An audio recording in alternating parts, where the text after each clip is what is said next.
Hey guys, it's just the A of T&A Consulting coming to you from my mobile headquarters. If you watched I believe it was February 18th podcast that Tony and I did on being a chameleon, I'm actually coming to you from the Jeep that we spent a couple of hours getting unstuck out of the mud. Also, if you've seen some of our podcasts, which likely this is going to be uploaded around the same time as those first podcasts get sent out, you'll know that we're pretty new. We're trying to figure out the best way to get our message out to help people share some of the experiences that we've been through. And I wanted to take a little bit of time. Right now, I'm on the way back from a 5-day visit with Tony, and so I just thought I'd spend a little bit of time on my road trip talking about why it is we're doing what we're doing. Mentioned in a couple of our podcasts that we've been through some pretty deep experiences. We've helped each other through a number of rough times, but I also wanted to kind of flip. I mean, we focused on a lot of.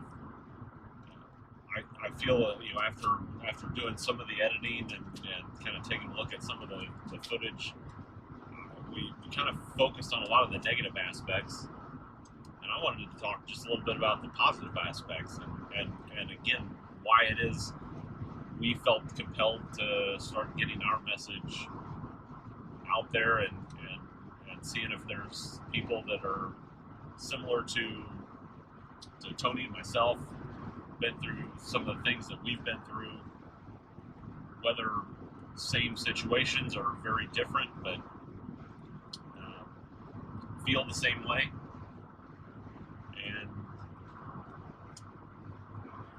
because we have come such a long ways in such a short time, thought we'd share that message. And for me, it's really all about the human connection. And I know there's been multiple mentions in the first couple of podcasts that I differ in opinion from a lot of therapists in this scenario. And that is that you have to find your own happiness. You can't rely on someone else for your happiness, etc. And again, I don't want to come out straight out and say I'm right, they're wrong, or that I completely disagree. But this is one of the areas that I have a pretty strong disagreement with therapists in general. Is from my perspective, the goal of life is human connection. It's I said in the first podcast, life is love and love is life. Life is love and love is life. Period. And I truly believe that. I truly believe that I'm personally happiest when I'm loving someone. And I wanted to talk about that a little bit,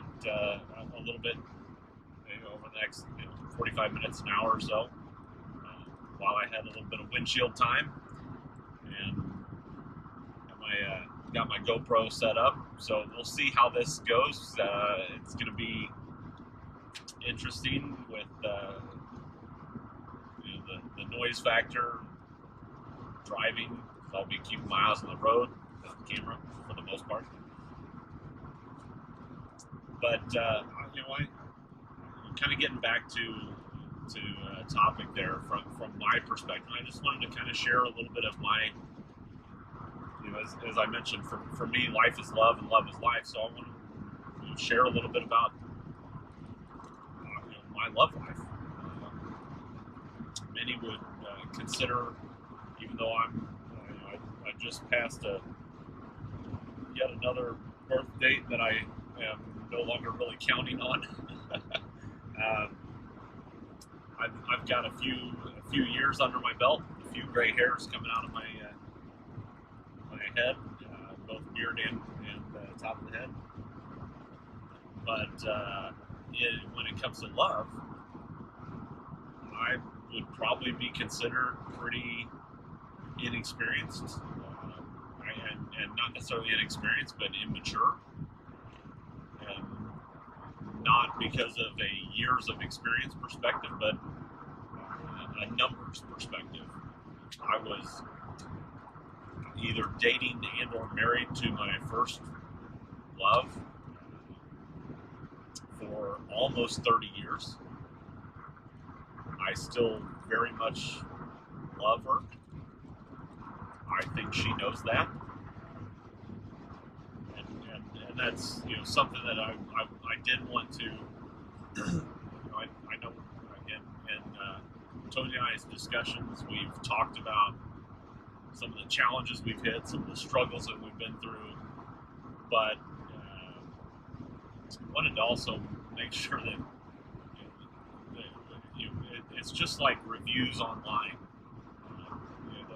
The ones that spin the focus and have the most to say seem to be the ones that are of negative experience, or they have a gripe that they feel they need to get out.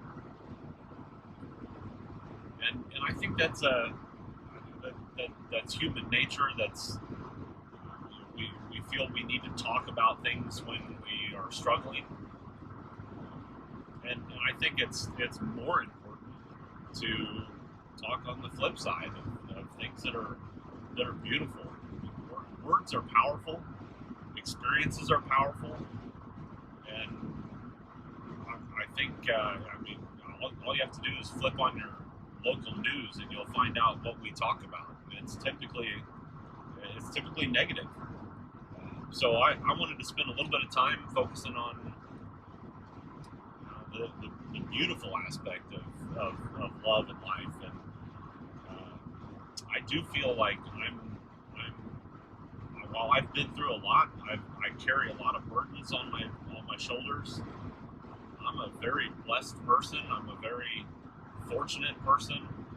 I have a great job. I have two amazing children, 22 and 19. I've had the fortune of being able to be super involved in every aspect of their lives. And like I said, my first love I was with for almost 30 years.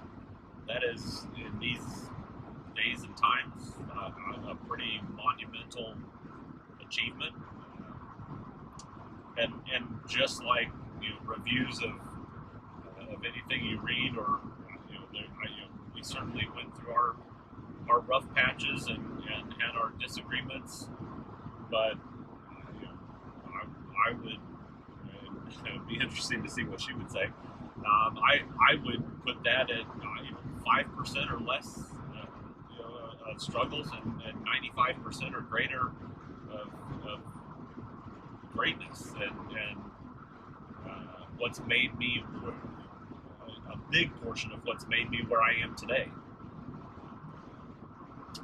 Like I said, that was my first love. That's speaking of kind of maturity levels on loves and relationships, that relationship ended just a little over a year ago. So now I've gone through a couple of life-altering relationships between then and now. And that's part of what I wanted to talk about too. I very soon after, and don't get me wrong, I've done the dating app scene, and it's exhausting. It's there are a lot of people out there that are not who they portray themselves as, and yeah, that's one of the things. If you watched Tony and I's podcast on Being a Chameleon, you might even accuse myself or Tony of doing the same. But I will say that I am continuously searching for the ability to be 100% myself, and I intentionally strive for the people around me to be accepting of that. That's something that is fairly recent of a perspective for me. It's something that wasn't always the case. I've as I have stated in a couple of our episodes, and Tony has said similar.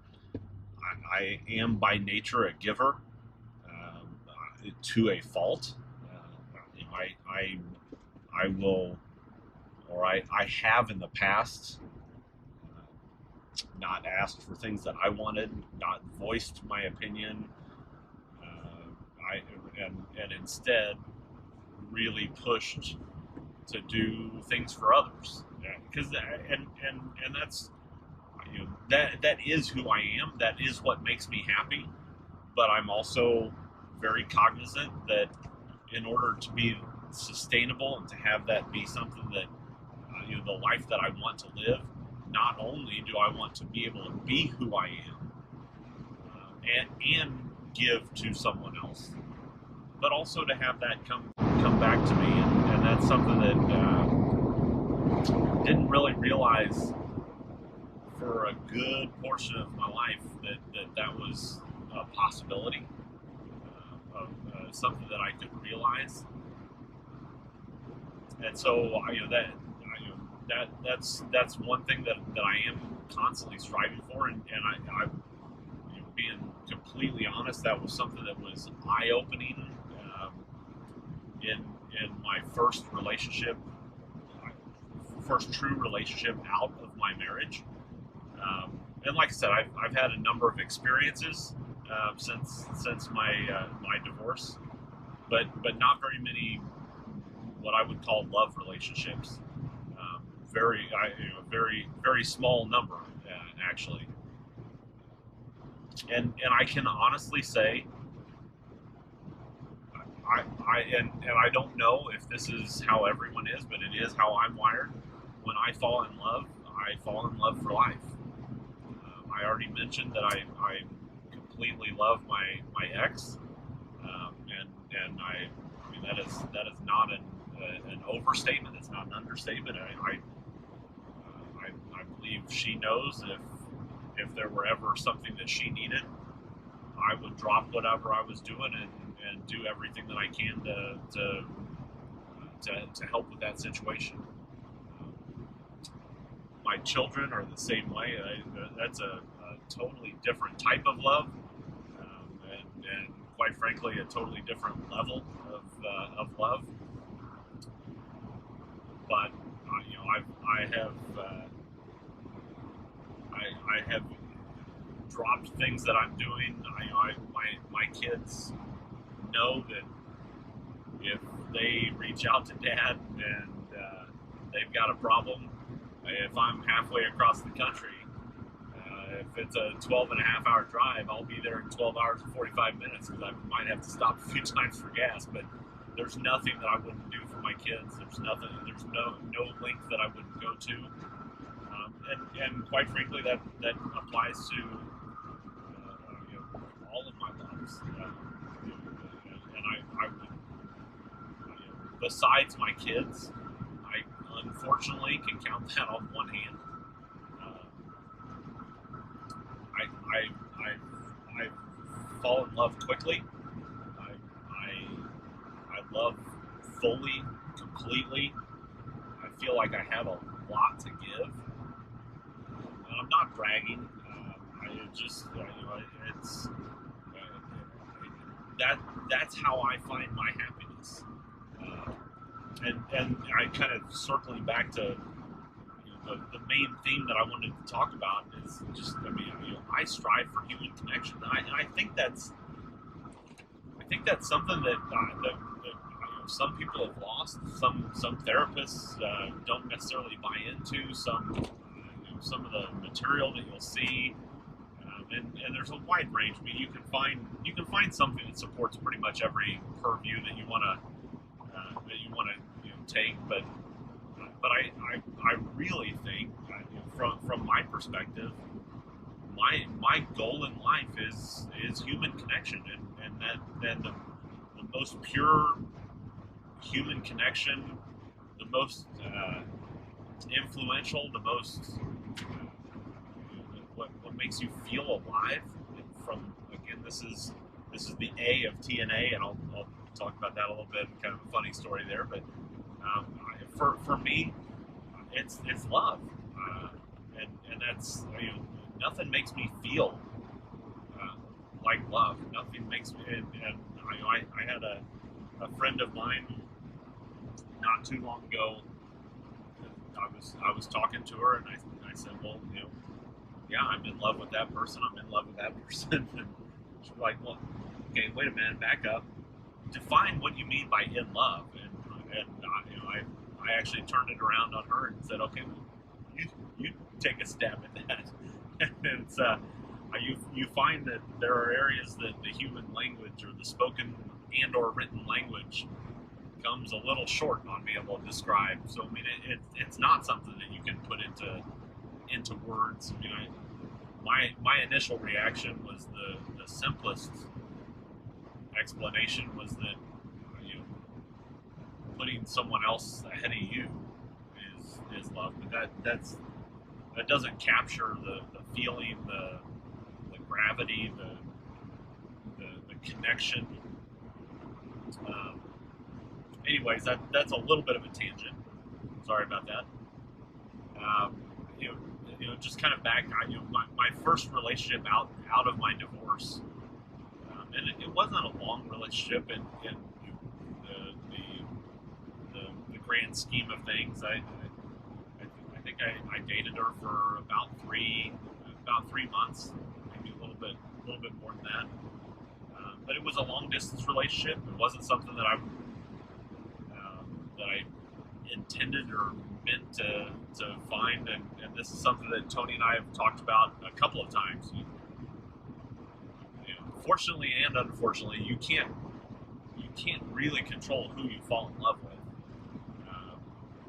So for me personally, a long distance relationship was not ideal, but I was introduced by some friends of mine that are ex business associates, but more just great friends and fellow Harley riders, and so they knew that I was fairly recently single, and so they thought, hey, let's hook them up with one of our friends and go out and have a good time, and we did, and man, immediately I fell in love.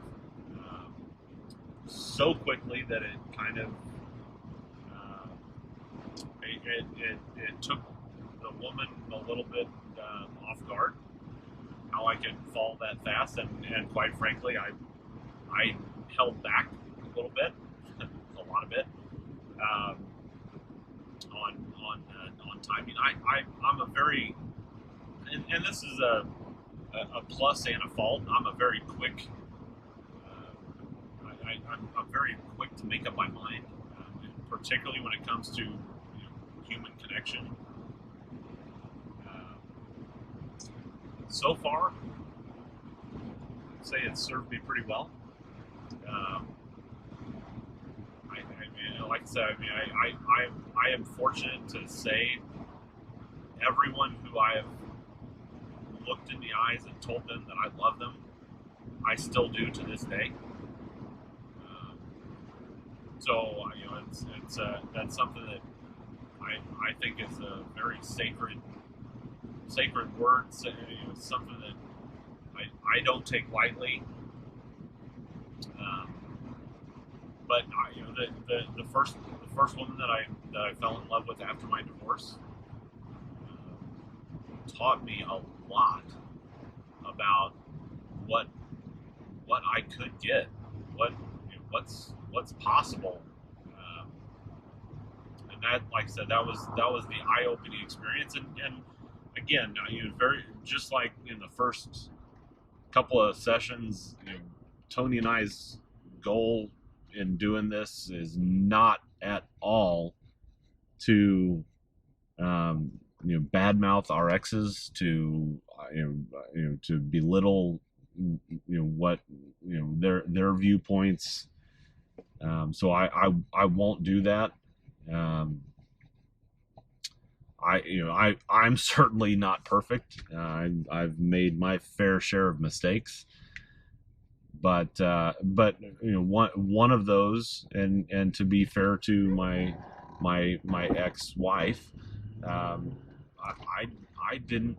Well, first of all, I think we shared in one of our first podcasts. I was very, very, very young. And when I say very young, I was 16 when I started dating my ex-wife. She was a couple of years younger than that. So extremely immature, extremely formative years. I mean, essentially, we grew up together. We became who we became. I will say I don't think you're ever done growing. I hope I'm not done growing. I've grown a lot in the last 18 months, and my goal is to continue growing. And again, not to keep beating it up, but life is love, and so that's how I grow. I grow through loving others, and man, it's been. I've learned some deep lessons about myself, but again, this is one of the areas that I do differ pretty strongly in between therapists and my own views. That is how I want to grow. I want to grow with others, and not just a therapist, because I don't have a vested interest other than physical investment, monetary investment in a therapist. I want the people that I choose to love, the people that I choose to surround myself with. That's who I want to influence my happiness, and it is. I mean, this is one of the things that my ex and I disagreed with. Is I want, and this was our whole topic on leaning on each other. I want who I'm with to lean heavily on me. I want to know what troubles them. I want to know what their problems are. And I want them to know what mine are, because that's something that by nature I bottle things up. I push them down and I ignore them. That was how I was raised. That's how both my parents were. And again, I don't want to get into a whole lot of. Everybody's got their background. Everybody's got their stories. But there's enough people that will watch these that I don't want to hurt anyone. So I'm trying really hard to keep the messaging of those lessons learned, of the growth, because I do think that a lot of our growth comes through our pain. But again, I wanted to focus a little bit more on the positive side this time than focusing on some of those painful growth. But back to kind of the point that I was trying to make there is, by nature, I bottle things up. I keep them to myself. I don't want to burden someone else. But that's not healthy. That's not true expressive love. I want to know what's troubling. I want to know how I can help. I want to know what's contributing to happiness, what's contributing to sadness. I'm a huge empathizer. Again, also probably to a fault. I am heavily influenced by what's going on around me, whether that's what I'm doing. So if I'm loving, and I mean that's a very positive thing, and that's something that again that's where I find my happiness. If I'm in a dark spot and I'm unhappy, that conversely, or if who's around me is unhappy and is struggling, it weighs on me. Um, but at the same time, I've learned it is not healthy to just shove that down, even if it does mean there's going to be some tears shed. There's going to be some some rough, dark feelings, some challenges that you need to work through. That's life, and again, those are opportunities to live deeper, live more more fully, um, and that was one of the things that my very first relationship out of my marriage taught me is I had my eyes open. I had never been with another giver. A true and again, that's not meant to be a slam against my ex-wife. I really don't believe anyone's a true 100% giver and 100% taker. But it was um, the type of giving that I craved, needed, wanted, desired. Um, you know, a positive reflection of things that I was doing,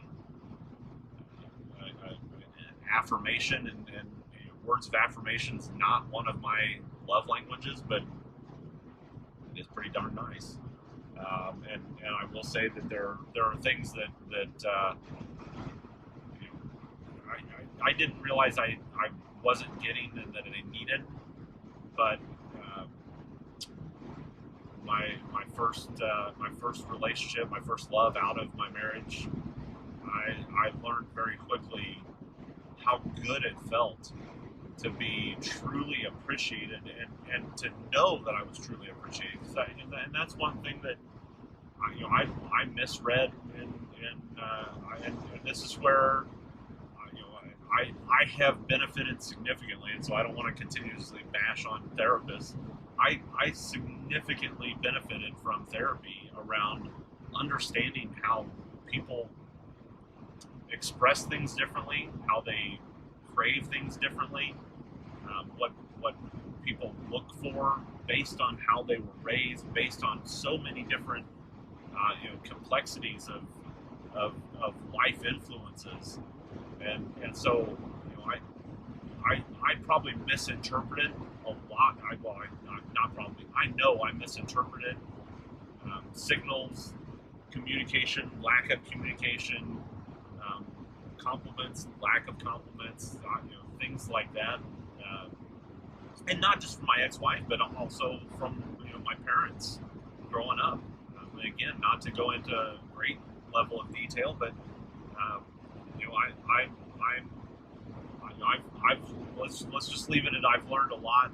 Maybe we'll go into this at some point in the future, or maybe this is something that as T&A consulting progresses, maybe it's something that we do as more one-on-one, private type communications, because I don't want to hurt people. There's no benefit in smearing things from an experience perspective. Um, but there were a number of influences that like I said, I know I misread, from my ex-wife to my parents to and I've carried those things forward, and it influences how you select the people that you choose to love, how you select the people that you choose to open up to, and that, there's a lot of research done, and a lot of therapy available around why you select toxic types of people, why you select opposites, and so the long story short is, again, I mean, I've read this material, I've gone to therapists, this material's been out there. How did I learn those lessons? By loving. When I found that first love out of my divorce, I learned what I could get, and to this day, I still love that woman very, very much. And again, I hope and think she knows that. And I'm not going to talk about the ends of all these relationships, but just note that there is an end before there's another beginning. So then after that first love, and again I can count those loves so far on one hand. I saw it a little bit around. So after that first love was, let's just call her the Angel of Barton Springs. A very, very different person. That again was just an eye-opening,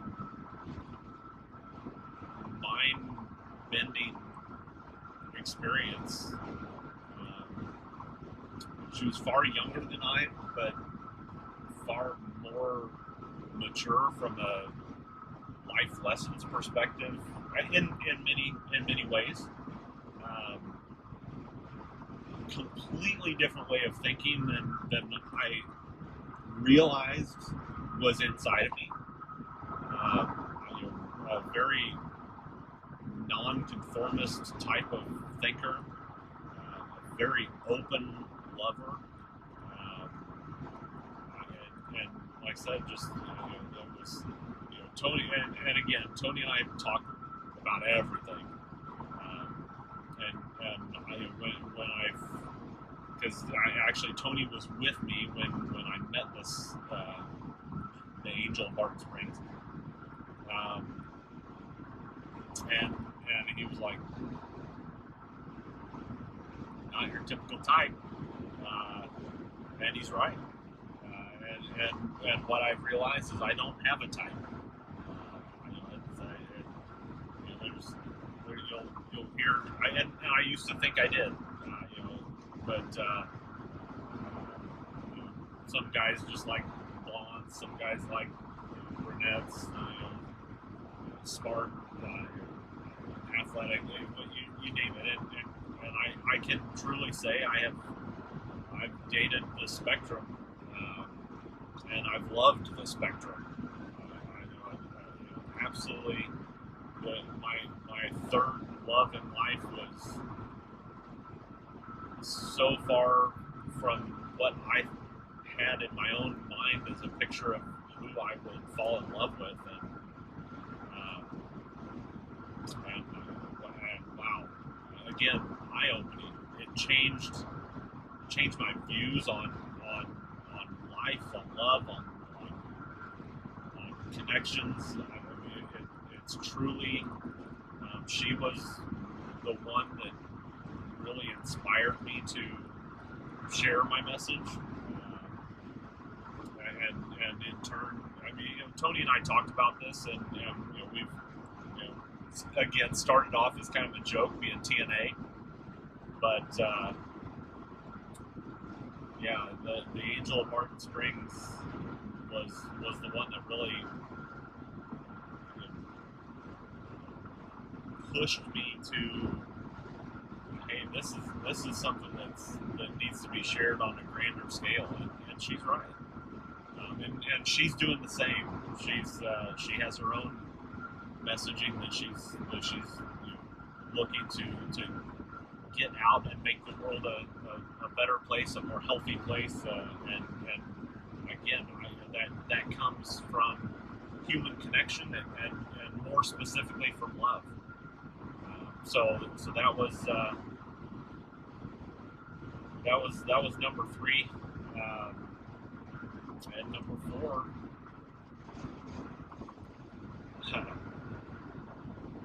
we'll see. Number 4 is happening now. I mean, I think in the podcast on February 19th, the one on Lean on Me, it was the one that sent me that song. It was the one that sent a couple of the bottles of liquor that Tony and I enjoyed in our first 2 podcasts. And also a very